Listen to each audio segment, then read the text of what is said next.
I just realized I've been talking and my mic was off. Okay, so now you should be able to hear me. I'm just going to make sure that it's actually broadcasting. Ah! Okay, we're good now. I was actually doing tech for a storytelling event, and so I had my mic off so that I could actually, give instructions, but not, you couldn't hear me in the background, so this is why my mic was off. So, hey, I fixed the sound. I had the same problem last week. I won't have the same problem next week. So, yes, sound is back. My apologies for the first few minutes, but tansei, oki, bonjour. Can you hear me now? Everybody can hear me now? Hopefully you can hear me now. Thumbs up if you can hear me now. Awesome. Okay, yay, all good now. Thanks, Wanda.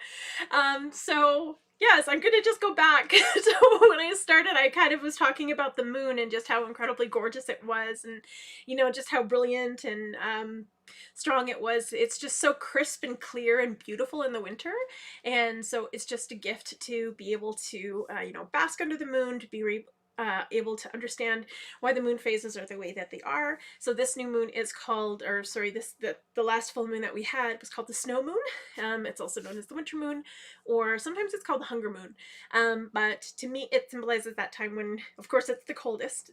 It's really cold this time of year. In February, of course, we get some of that really bitterly cold, and then it kind of stretches into March. But it's also known as the hunger moon because it's the time that, the bears sometimes poke their heads out if they didn't really hibernate or, pack on enough weight before hibernation. So sometimes it's called the bear moon because they kind of poke their heads out. They grab a snack and then they go back, or they realize it's cold and then they go back into their dens. Just to kind of, this is why I say Groundhog Day. It's also known as the Groundhog Moon, which is silly, but Groundhog Day is silly. We should just trust the bear because the bear always knows when winter is coming or when winter is done. And so this is the time when we would watch the bear to be like, okay, is he coming out of his den? How fat is he? Is he not fat enough? And if he was like getting pretty like on the thin side, we knew that winter wasn't too long, so it was a good thing. But this is also the time of year that we harvest a lot of our winter medicines. So there's certain types of lichen that grow on trees that are mainly harvested this time of year when it's really, really cold.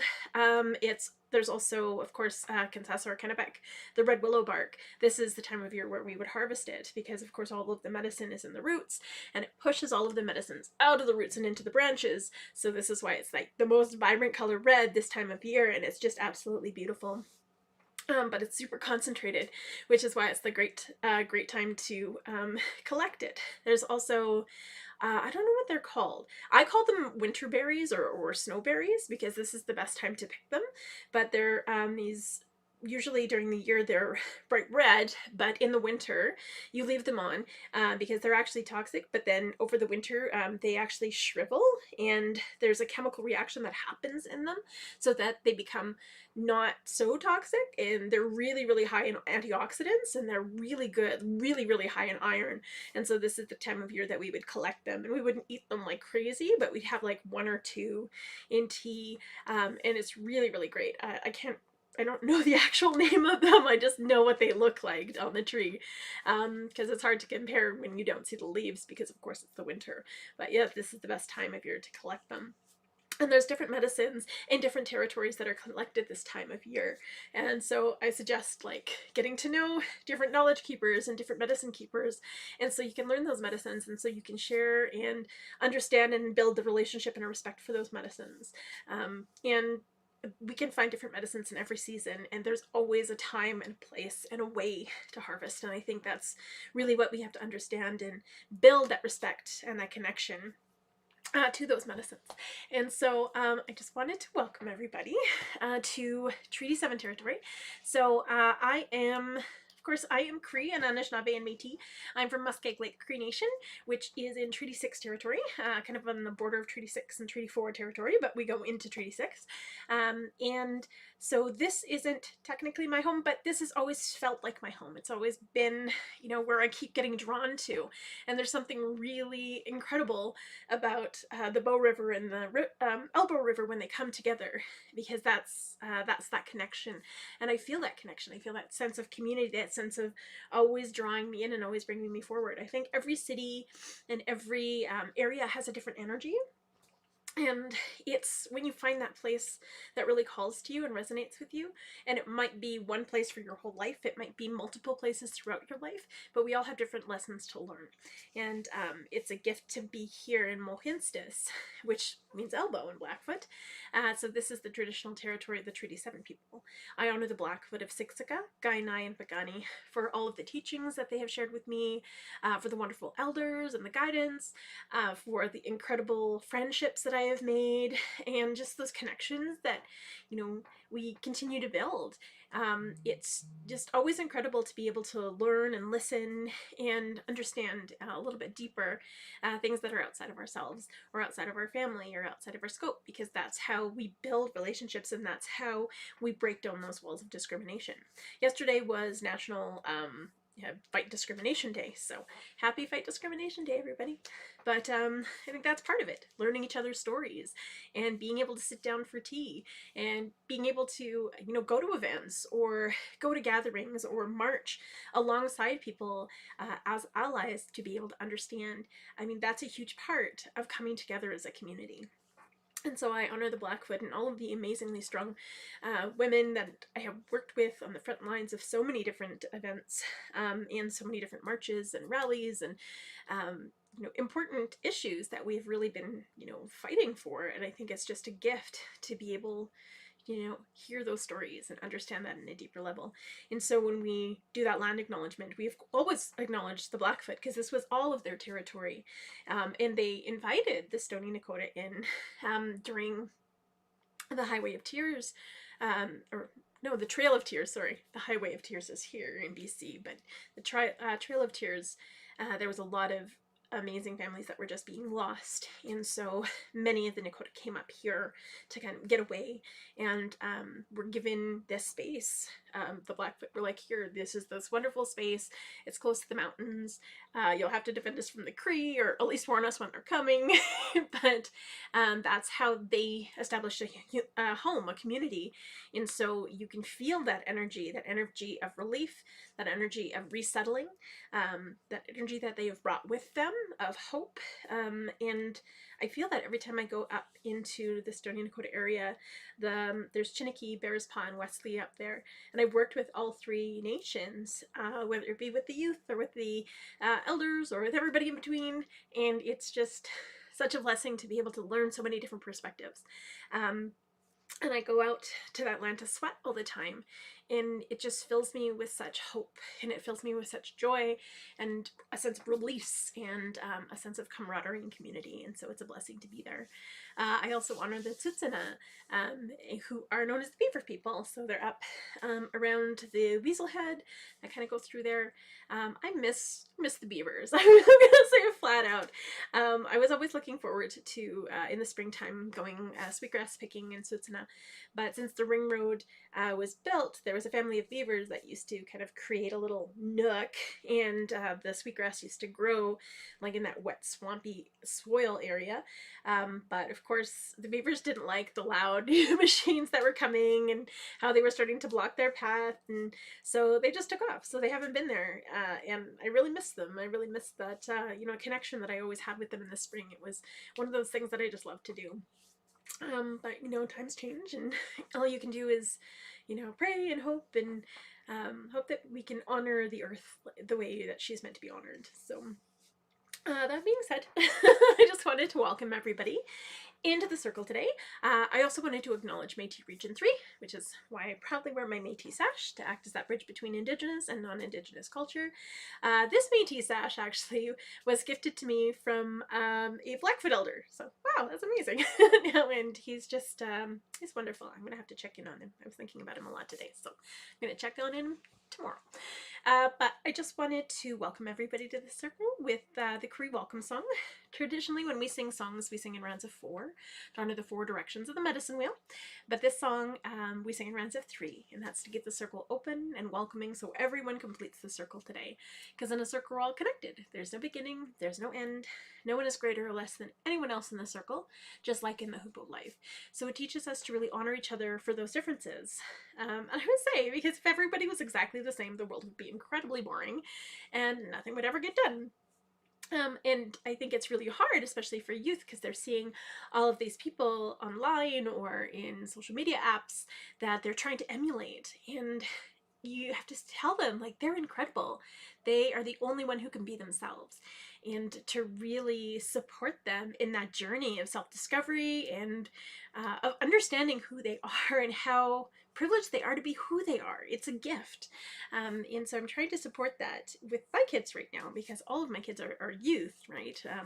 My little guy is 12 and my girls are 14. My big guy's 23. He's done. But he's also always had a sense of self-confidence and self-worth. But it's difficult when you're being bombarded with so much different social media. And so I really tell them how beautiful and what a gift they are to have every single day. And I think that's what we have to do with all of our youth. Tell them how important it is for them to find their own path and not rely on all of these, new means of communication to find their path, because the only way that you can is within. But yeah, I went on a little bit of a rant because that's really been on my heart and my mind. But this song just honors bringing everybody into the circle for all that they have and all that they are and all that they offer. It teaches us that everybody's voice is valuable within that circle, and that you never know what you're going to learn from someone. So it's important to be open to share and talk. And it doesn't necessarily mean you're going to agree all the time, but it's those moments when we can come together and find those compromises. Those are the moments that truly make our community resilient. And so Miasin, which is the Cree welcome song, it is from the Nakahau family from Sturgeon Lake Cree Nation, and I love to share it every week because it just puts my heart in the right place, and it brings everybody in a good way. And so Miasin, which is the Cree welcome song, it doesn't just mean welcome, it also means beautiful. I'm going to push my lovely chair out of the way.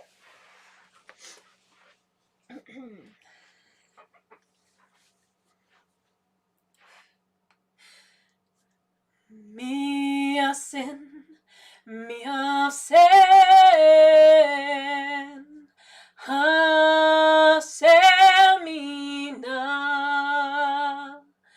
hasemina,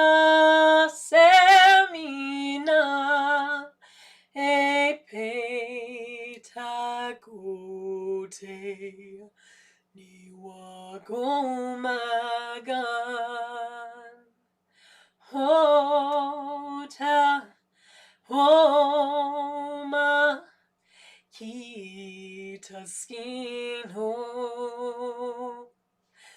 miasen miasen hasemina hasemina epetakote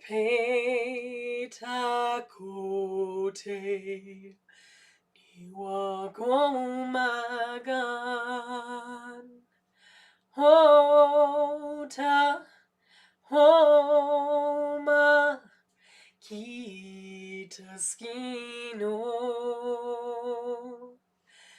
miasen miasen hasemina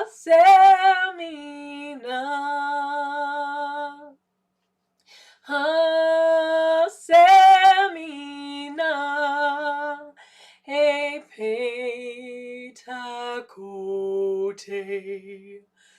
niwagomagan. Hota homa kitaskino.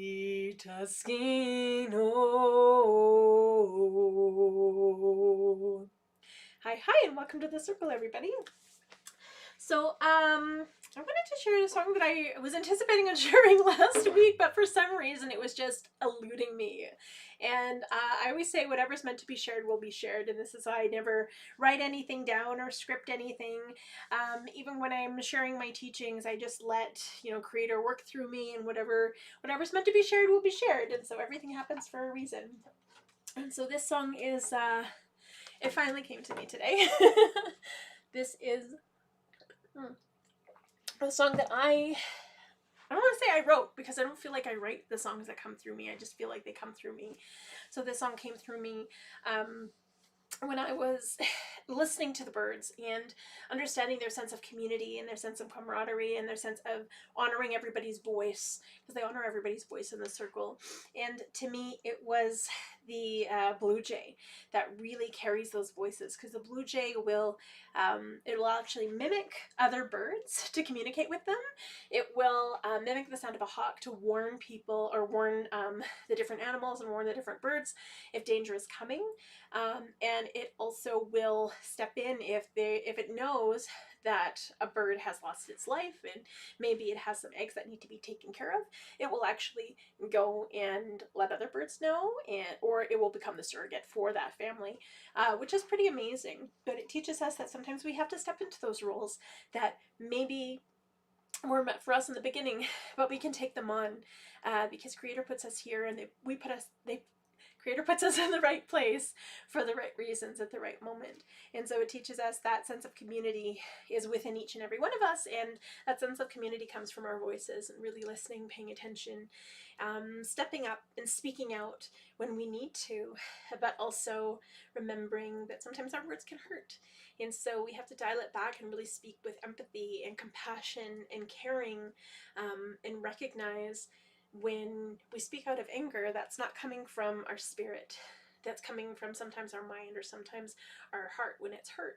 But when we speak from our spirit, that's truly what connects us. And so this is the Ancestral Bird Song, or as I like to call it, my Blue Jay song.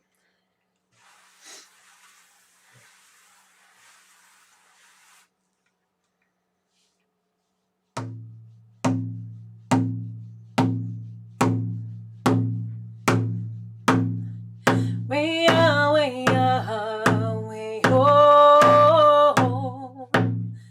Way ah, way ah, way ho. Way ah, way ah, way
way way oh.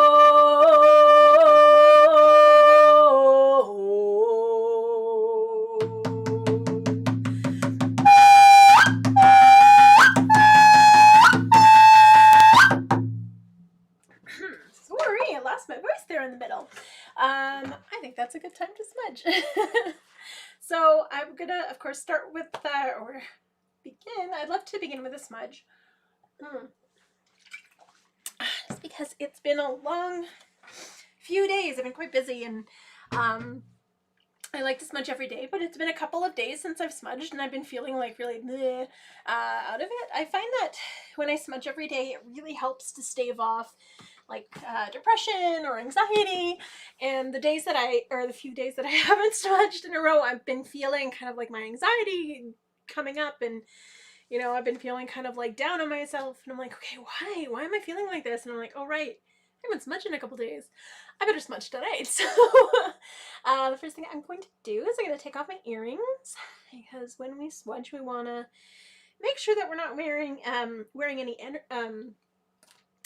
not getting anything today, any metal, because it absorbs energy and it holds it, and so you want to get rid of anything that you're carrying. If it is your wedding ring, of course, that's a piece of you, that's a part of you, so don't take that off, just smudge it, because that is a piece of you. If it's your glasses, you can take those off and smudge with them, because that's the way you see the world. But I used to wear glasses, but I got that fantastic, fancy-duty laser eye surgery years and years and years ago. I was blind as a bat before, so awesome. So I am just going to start by a quick little introduction to my medicines. Even though I don't use all of my medicines every time I smudge, I always lay them out to honor the energy of them, and just to honor, you know, all of the balance that they bring into my life. So I honor sweetgrass, and again, these are just my teachings. So depending on what tradition you're from, what nation you're from, you'll have different teachings. What elder you learn from, you'll have different teachings. And even Cree to Cree, it's going to be a little bit different. Yes, absolutely. So someone had asked if they have PTSD and anxiety, should you smudge daily? Absolutely. Actually, with this medicine, so this is sweetgrass. Sweetgrass is amazing for our mind. It helps to kind of clear our mind. It helps us to focus. It helps us to just get rid of anything and of those thoughts that tend to race. So both my boys have autism, and whenever they're having those days when their minds are racing and they're in a loop, this huge anxiety loop, what we'll do is we'll actually sit down, we'll take that 5 extra minutes in the morning, and we'll smudge with sweetgrass, and it just completely calms their mind, and it enables them to be able to focus and to be able to have better days at school. And so I swear by sweetgrass when it comes to the anxiety that I get, especially when it comes around to doing paperwork or checking my email. I should probably smudge with some sweetgrass today, because there's a lot of email and invoices that I need to send off, and I get a lot of anxiety around that. Especially around writing, because I'm dyslexic, so it's difficult for me to read and then write. I'm a great talker, but it's hard when I actually write things down. So yes, sweetgrass is your baby. So in Cree, we have it from my nation, OG Cree, we have sweetgrass in the east. East is the mind, it's grandfather's sun, because that's where he rises every morning. It's the power of fire. It's considered the masculine medicine, or the men's medicine, because we're a balance of masculine and feminine. And so we're not just all or nothing. This is what Two-Spirit are. They're that outward balance of that masculine and feminine, and they help people kind of identify where they need that energy in their lives. And so this is why we're in a time where we're seeing a lot more Two-Spirit people come and step forward, because we need that guidance as a nation, as a society, as the world. We need that guidance to be able to push us forward. But again, these are just my teachings. Find out from different elders. This is why we have oral traditions and oral storytelling. Whatever's meant for us, but remember, whatever's not, it won't take up space in your brain. You'll be okay. There won't be a test. You'll be fine. So sweetgrass, of course, in the east, that masculine energy, the energy of children. So that's like new beginnings. Children learn a lot in their first phase of life. They actually learn more than they're going to learn in their whole lives. And so this is why sweetgrass is connected to the mind. And it's great whenever I come into a classroom where You know, kids are climbing the walls and they're just like a little crazy. I miss actually going into classrooms just for that energy, that's like amount of energy. But then when we smudge, how just like relaxed and calm they are afterwards. When I'm in special needs schools, I love to smudge with sweetgrass just to bring those kids down and be able to focus and be able to learn and be more open and have a lot less anxiety. It's just a beautiful gift. And it does help a little bit with Alzheimer's and yeah, dementia as well. It's just such a gift, so I'm very thankful for that. And so that is sweetgrass. Then we're going to go to the south. In the south, I always lay out my cedar. Cedar is teaching us how to honor our body. It teaches us how to honor our connection and our relationship to the earth, because we do have that relationship to the earth. When we breathe out, it breathes in. All of those plants breathe in with us, and we have that reciprocal relationship. It reminds us to always do everything in a loop, everything in tandem, and never break that circle. Everything is in a cycle. And yes, I burn sweetgrass. Oh, we're just gonna go back. I also have it in tea. So sometimes if I have, like if I can't sleep at night, I will have a little bit in tea. It doesn't really taste like too much, so you can add like other things into it. I like to do it with like some berries sometimes. But yeah, it really helps with my insomnia. So I love sweetgrass for that. It does calm the mind. It's better than chamomile for me. Chamomile, I don't know, just makes me feel kind of weird, but it doesn't put me to sleep or anything, but sweetgrass does. So, cedar, though, is really, it's antibacterial, antifungal, antiviral. It's got an antihistamine in it. It's got a numbing agent, so if you have it in tea, if you have a sore throat, it'll numb your throat. You can chew on it and brush your teeth with it, which is pretty cool, but it tastes bad, so not that cool. But it works great.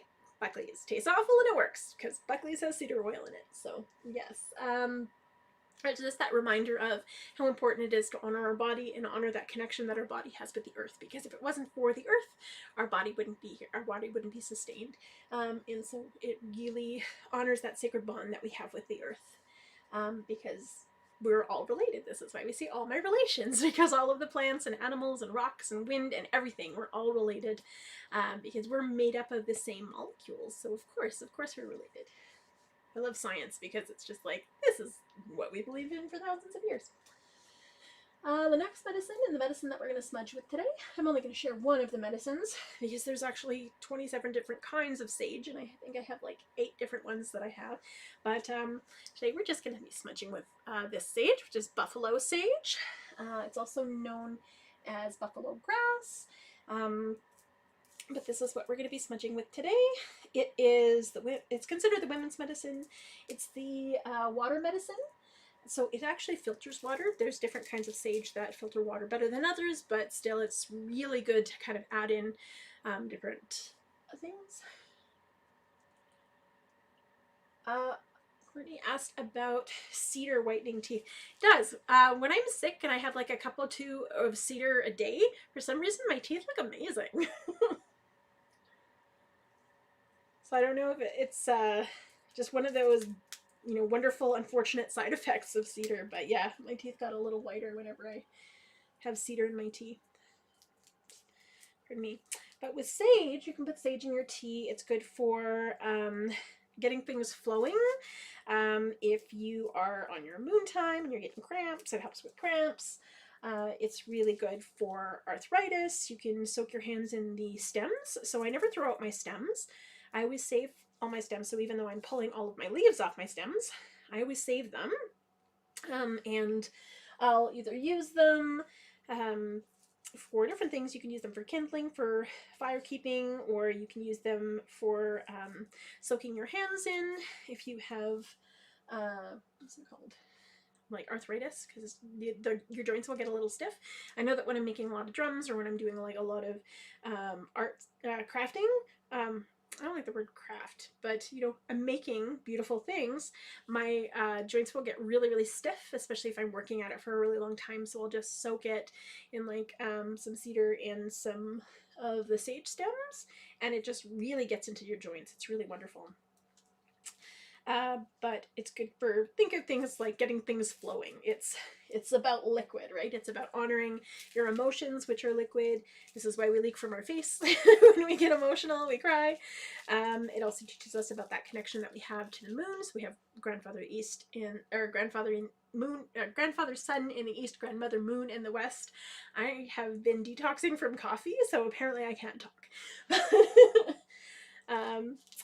But it reminds us of that sacredness that we have as women. It reminds us of those cycles that we have to, you know, ebb and flow, right? This is why, you know, the tides go in and out. You know, it teaches us that our bodies are liquid, so they will ebb and flow as well. And so it's really about replenishing that supply of water and how sacred the water is. So I'm going to have one more.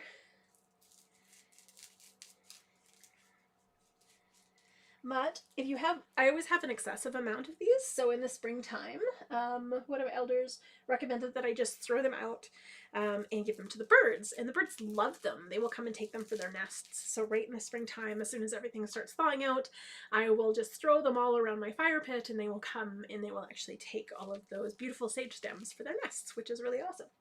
I did an art piece once where I actually soaked all of the different sage stems and I made them in different colors and I kind of wove them together as beautiful nests. And I used all natural veggie dyes, but then afterwards I don't kind of hang on to some of my art. I just kind of like, if it's you know, if it's biodegradable or if it can be reused, I will actually throw it and, you know, break it down and put it in different places. But because it was all natural, I just threw it in the yard. And the birds actually came and they took all of those beautiful colored the stems and they used them for their nests. So when I was walking around the block, I would see like these pops of like purple and pink and turquoise and green in nests. It was hilarious. But here we go. So that's just to honor our emotions, it's to honor the women's medicine, it's to honor our moon time, especially this time of year, and just to honor that sacredness of water, because without water, water is life. We wouldn't be here without water. It teaches us to honor community as well, and how, you know, we rely on community and we rely on our emotions. And our emotions, I know that society now views them as a weakness, but they're not. They're actually our greatest strength, because without them, we wouldn't be here. We wouldn't have strong families or friendships or connections to each other. So it's really, it's a gift to be able to have that. So that is sage. And the last medicine that I have laid out here, I have two medicines laid out here too. I have tobacco, which is the spirit medicine, so it's a symbolic medicine. We don't actually take it into our bodies like the other medicines, or outside of our bodies even, but we will smudge with it, or we will use it to gift each other, to say thank you from our spirit to another person's spirit. So it's a gift between spirits. We gift it to elders or knowledge keepers or drummers or singers or storytellers, to say thank you from our heart, our spirit to their spirit. And it's not about the type or the kind or the amount. It's about the intention that you put into that medicine. And so that's what the gift is. I also use it to gift back to the earth. So if I take something from the earth, I always give something back before. I usually give tobacco back before, and it helps those plants and plants grow back faster, which is awesome. And it also keeps off, it's like it acts like a pesticide a lot of the time, which is awesome too. And then if we are in a ceremony, or if I have to take 4 directions into a medicine, of medicine into a cup of tea or whatever, I'll use this. And this is the one that I'm going to be harvesting. I harvested a little bit, but I'm going to be harvesting more probably, because I ran out. I've been using a little bit extra. But this is Kansasa Kennebec, also known as red willow bark. And this is the most vibrant color red in the winter, because that's when it's jam-packed with the most medicines. We don't ever want to rip a root of a plant out of the ground unless it's specifically a root medicine. So we will wait until the right times to actually take the medicine, you know, harvest the medicine. And so now, because it's winter and all of the medicines are in the branches and not in the roots, now is the time to pick this medicine. But make sure that you're harvesting it in a good way. Make sure you're going with someone who knows what to look for, how to harvest, teaches you how to talk to those medicines and ask for permission, and know exactly where to get the good stuff. Where to get the good stuff. But just so you're building more of a relationship with the earth, but also to the knowledge keepers of whichever area you're in, so that you can do it in a good way. Because this is the thing, you have to always do, pick your medicines in a way, harvest in a good way. When we're smudging, you have to do it in a good way. If you're sharing teachings, make sure that you're sharing the teachings that are yours to share, or if you aren't, make sure that you're just acknowledging where they've come from. That's the most important thing. It's acknowledgement, acknowledging where they've come from, what nation they've come from, what elders or knowledge keepers you've learned from. And if you're not sure where those teachings have come from, do some research and figure it out. There's a lot of stuff online right now, and so there's a lot of like, is it legit? Is it not legit? So this is why it's important to talk to multiple elders and knowledge keepers. And they're more open than you think. So just approach them with tobacco or with another sacred medicine to ask a permission, or ask for teachings, or offer to take them out for a meal or a tea or something like that. And that's really a good way to open those doors and start that relationship, because that's really where it takes it out of that realm of appropriation and brings it into appreciation, because you actually start to appreciate the stories and the knowledge and the teachings behind those medicines. So even though I'm giving you like quick teachings, there's much more. There's a lot of a deeper significance and meaning behind all of those medicines. So yay, Kinsasa, Kennebec. It's really good for headaches. It's the same stuff that's in aspirin, because that's willow. It's a type of willow, but it's really great for aches and pains. If you have like sore, well, it's an anti-inflammatory. So whenever I have a headache, usually I'll have a little bit in tea. Whenever I feel a migraine coming on, I'll have a little bit in tea. And I've actually I haven't had a migraine in like 10 years, which is awesome. So over a decade, which is awesome because of this. So I'll just shave off a little bit, or actually I have a whole bunch that I've shaved. And then I'll have a little in tea, and I've been fine, which is awesome, which is great because I get really debilitating migraines. All right, and then all 4 directions are in the smudge bowl. So we have the bowl itself, which is water. The medicine, no matter what it is, as soon as you put it in the bowl, it represents earth. When we light it on fire, it represents fire. And then when that smoke goes up, it represents air, which is your connection to creator. And so that spirit medicine in the north. And I do have some. And so there's no right or wrong way to smudge. It's whatever feels good to you. And when I'm doing a public smudge, so there's other forms of smudge. So I actually have 3 separate smudge bowls. I have one for my public, so this is my public smudge bowl that I use for teaching. I have a private smudge bowl, so it's much smaller, but it's just for me when I just need that medicine for myself. And then I have a ceremony smudge bowl, whereas if I'm sitting in ceremony, I will use that one specifically for that ceremony. And so everybody has different teachings around it. It's just figuring out what works for you in your own life, and honoring those teachings there and where it's come from. So there we go. Oops, that rolled away.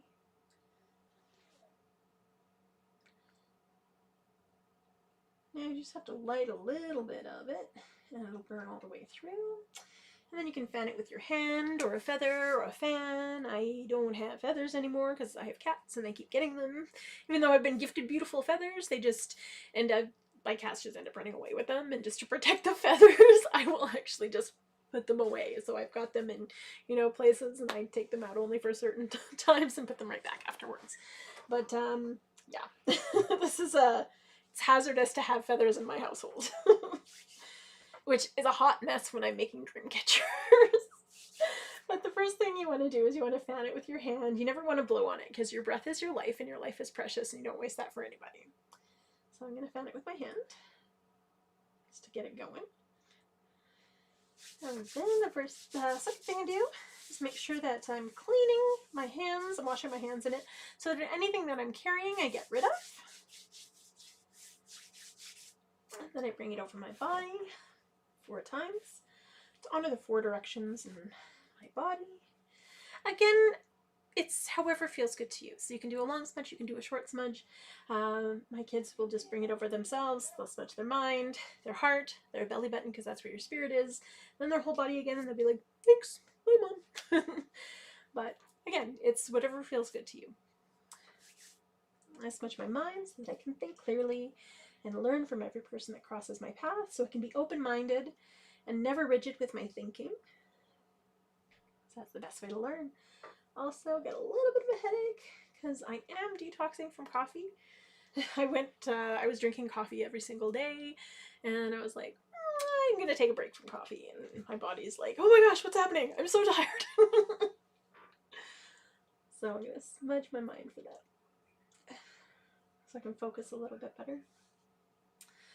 I'm gonna smudge my ears so I can be open to hear all of the messages that Creator sends me. I'm very thankful for the ability to hear, and so I can be open and remember to listen twice as much as I speak. This is why we have 2 ears and 1 mouth. Smudge my eyes so I can be open to see all of the beauty that surrounds me. Very thankful for my vision. May it be clear and focused, but also open to see all aspects of people and places and things. I smudge my nose so I can smell danger and cookies. I smudge my mouth so I can speak only true and kind words that help. I always ask myself, is it helpful? Is it respectful? Is it kind? Is it, useful? If it's not, then don't say it, don't do it.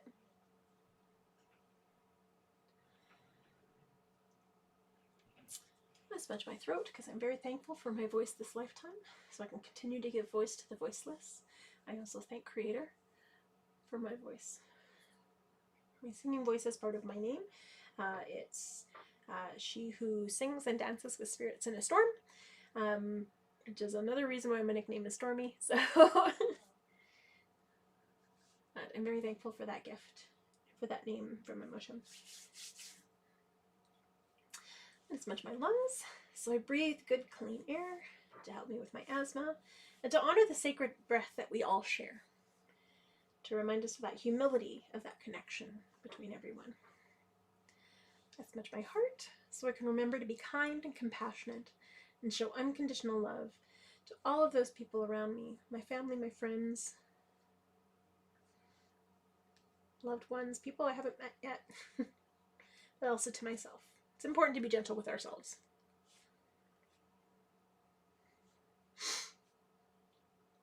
Smudge my stomach so all of the food that I eat this day will nourish my body. Very thankful for the food that I have, and share that abundance with the world. I smudge my womanhood because I'm very thankful to be a woman and a mother in this time. I'm thankful for my moon time, and for the reminders of the teaching of the moon time.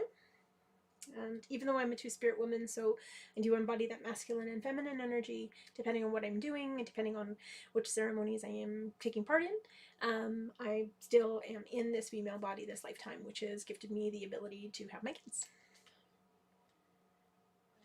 I'm going to smudge my belly button because I'm very thankful for my spirit and all the guidance that it provides, to remind myself to always trust my intuition and myself, to listen to my ancestors as they speak to me through my spirit and the path that it guides me on. I'm going to smudge my shoulders and my back so I can carry all of the responsibilities Creator has gifted me with grace and humility.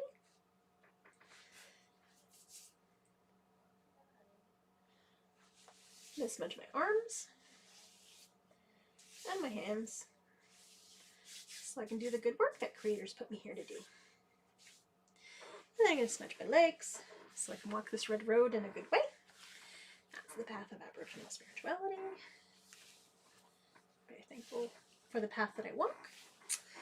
And then I'm going to smudge my feet so I stay grounded and connected to Mother Earth, treading lightly upon her, honoring her with every step.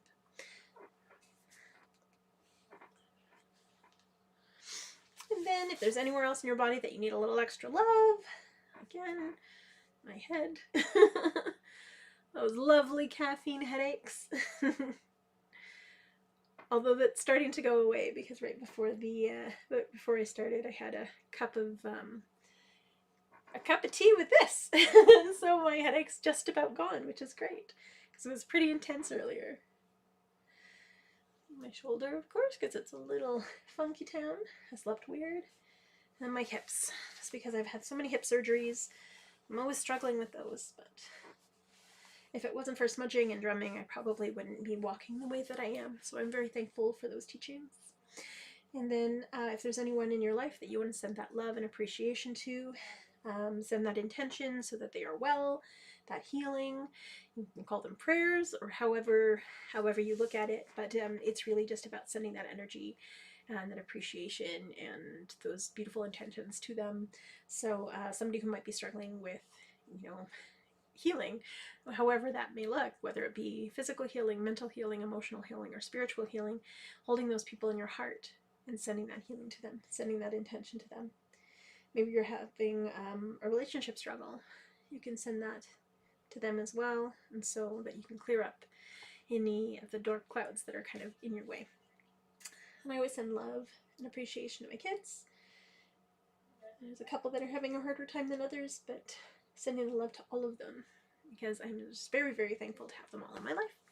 And then when you're done, you can say hi, or miigwech, or merci, or grazia, or masicho, or shie, or yeah, however you say thank you in your language. And that is how we smudge. I'll click this back. I was talking a little bit about how this was the bear moon, and so I'm going to share the bear song and just the teachings of the bear. I'm really, really thankful for the bear, for all the guidance that it gives us. So we would traditionally learn so many different things from all of the different animals, because they all have different messages for us. They all have different ways of teaching us things, and the bear was phenomenal at teaching us about community. It teaches us that everyone has its place in community. We can't, the bear knows it can only be the bear, and so it teaches us that we can only be ourselves. The bear knows it can't be the bird. The bear knows it can't be the fish. The bear knows it can't be any other animal but the bear. The bear also teaches us how to keep things in balance. So the bear always knows what to eat and when to eat it. So we would watch the bear to know, okay, they're not eating these kind of berries this year, so that those berries need time to grow back. So you would focus on another type of berry. Or if you would watch and see that they were only eating elk one year, you would know, okay, there's an abundance of elk, but the other animals need time to recover, so you would do the same. And so the bear would teach us what was going on in the world.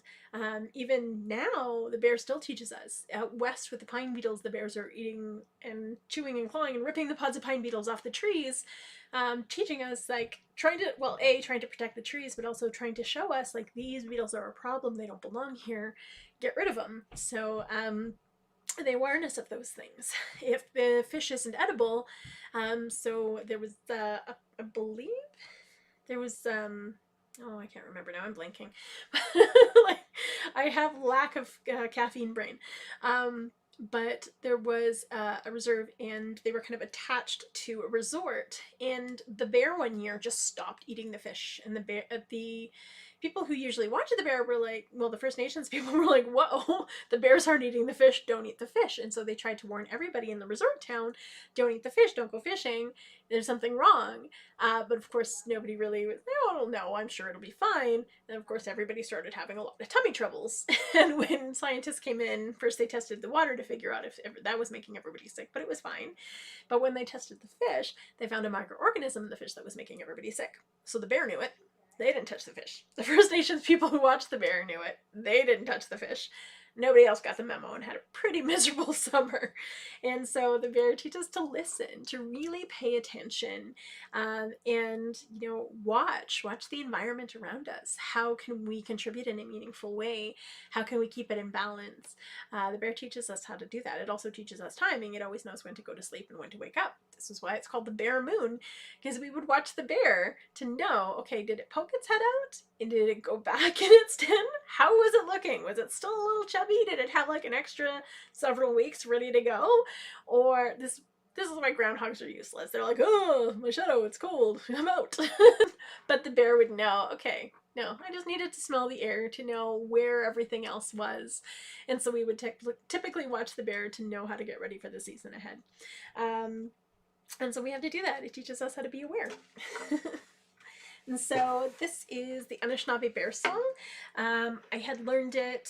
This is the community version of the song. There's actually a few different versions of the song. But I had learned it from Carrie Moore. I had learned it from my Mushum. I had learned it actually from a couple different elders and other people who've shared it. And it's just, it's such a blessing. And I always say when a song is meant for you, it'll stick with you. And so this song has just followed me around, and it's also followed my kids around. So this used to be my son's favorite song. And whenever I'd lost him, I would start singing this song, and then he would just show up and be like, "This is my favorite song." And so it didn't matter how far he was, as soon as I started singing it, he would be right there, which is great. So the best, well, one of the best ways to call my kids. And so this is the Anishinaabe Bear Song. Oh, thank you, Carolyn.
I do love that song.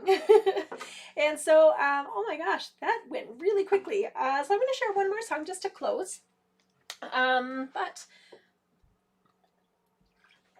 I like to usually close with the either the Thunderbird Song or the Anishinaabe Traveling Song. But this song, I'm going to actually share the Chickadee song. Just because I shared my song to begin, I'm going to share another song of mine to end. So this song actually came to me in a sweat lodge. So I was asking for a song, and I was just overcome because where we're going, there was just these little chickadees that just kept following me everywhere. It was crazy. It was like my cats. My cats will follow me around the house, but these chickadees were following me around, and I'm like, do I smell like bird seed? What's happening? But as they were kind of following, I went into the sweat lodge, and every time we would open the flap, you could hear them. You could hear them talking back and forth to each other, and I was just amazed at how when they talk to each other, they have like this little pause. So one will be like chickadee dee dee dee, and then there'll be like that little pause as they're listening to each other and processing it, and then you'll hear cheeseburger. So those little chatting that they do. And I thought, how cool is it that they actually spend the time to listen to each other and to respond in such a meaningful way? And wouldn't it be cool if we actually did that on a regular basis as humans? So I was kind of reflecting on that while I was in the lodge. And then the third round was really, really hot. And so as the flap went up, pretty much everybody left. And so I was just kind of sitting there. I'm used to hot sweats just because I used to sweat in Arizona, which you want a hot sweat, go to Arizona. But and so as I'm sitting there, these little chickadees start coming, like just popping in and out of the door and looking at me and just talking. And I'm like, oh, okay, so this is your song. And so the fourth round, this song came through me. And so it teaches us to really listen to each other, to pay attention, and to leave space for each other's voices. And so the chickadee knows, like, it has to listen to each other. So I know in our fast-paced world, sometimes it's hard. We're always planning the next thing that we're saying. We always want to step in, but sometimes we need to take a breath and actually listen to what people are saying to us. Because if we expect people to listen to us, we have to listen to them. And I always tell kids the same thing. We have 2 ears and 1 mouth for a reason. So we can be like the chickadee, and we can listen twice as much as we speak. And so, yeah, this is the chickadee song. Usually I do it as a call and response, but I'm actually going to sing it all the way through, just to wish everybody a good week, and hope that those, those lessons and those voices that are meant to come to you will come to you. And so this is the chickadee song, sung all the way through, which is a little weird, but I'll do it.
No matter how rich my voice is, for some reason that voice always comes out.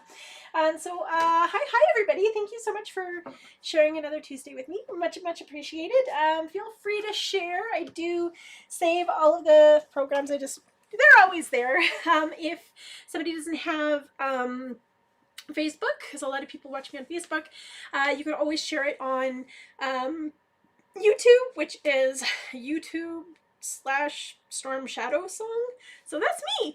But yeah, feel free to share it. Much appreciated. I miss everybody. I can't wait till we actually can drum and sing and share and smudge in person together and have big groups and hugs and all of that wonderful things again. But you know, the summer is pretty close. So love you all. Have an amazing week. And next week I'll start with the sound on. Hi everyone. Miigwech. Bye.